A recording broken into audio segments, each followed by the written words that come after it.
2, 1.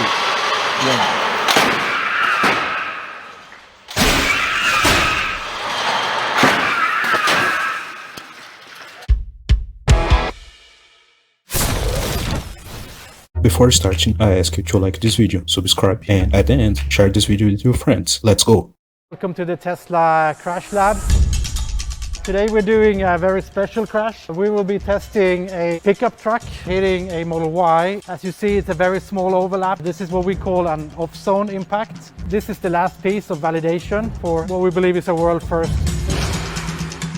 Previously, the best way to design a safe car was for industry standard crash testing. And those crash tests are like a few grains of sand. Those grains of sand are meant to represent the beach, but in reality the beach is infinitely complex. Every crash is different.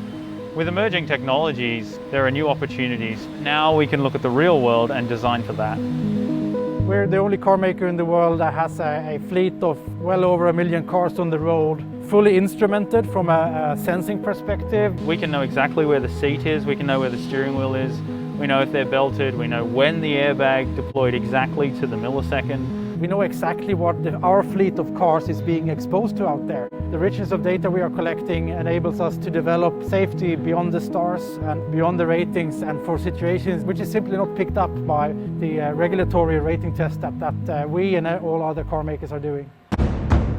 Industry standard crash testing is focused on impacts directly into the door. We've noticed in the field that it's very common for impacts not to hit the door. Once we found the gap in what the legal testing required and the types of crashes we saw from our fleet data, we decided to use our very detailed simulation models to run impacts in different locations, like this simulation here. And we use this to really tune down to the millimeter and down to the mile per hour, the threshold at which you need airbags and you don't need airbags. We use that to tune the airbags and the seat belts for optimal safety. Conventional systems don't detect this type of crash because it's not an industry standard. This new algorithm takes into account the current sensor set, interprets it in a new way, so that we can identify this particular type of crash and provide the optimum restraint for that situation.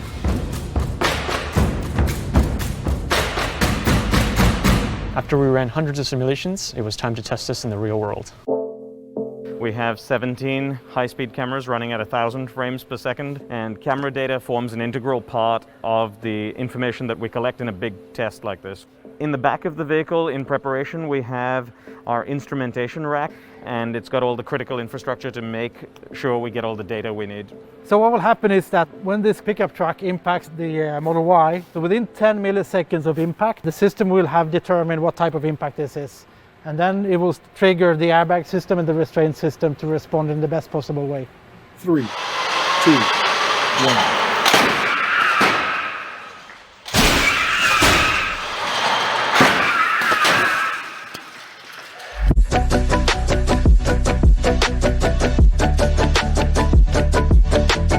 So we just finished the crash test.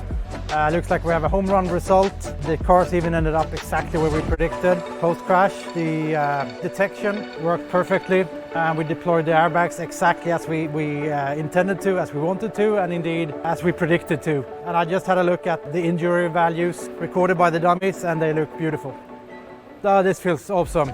This is history in the making, and this is really the end result of the entire chain of Tesla's strength in safety development, starting off with the field data, data analytics, lots of simulation, close cooperation between simulation engineers, design engineers, coming here to the lab, recreating this whole crash, performing it flawlessly, capturing the result. Now we have some post-processing to do to validate everything, but once that's done, this is in the pipeline for over-the-air updates to the fleet, improving the cars.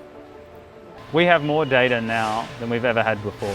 We can understand real exposure, and then we can design our vehicles for that exposure. We think over time this will change how you design for vehicle safety. It's all based on knowledge. I think this is just the beginning of a journey for us. The reasoning we're doing this is simple. It's because A, we have the ability, and B, it's because it's the right thing to do.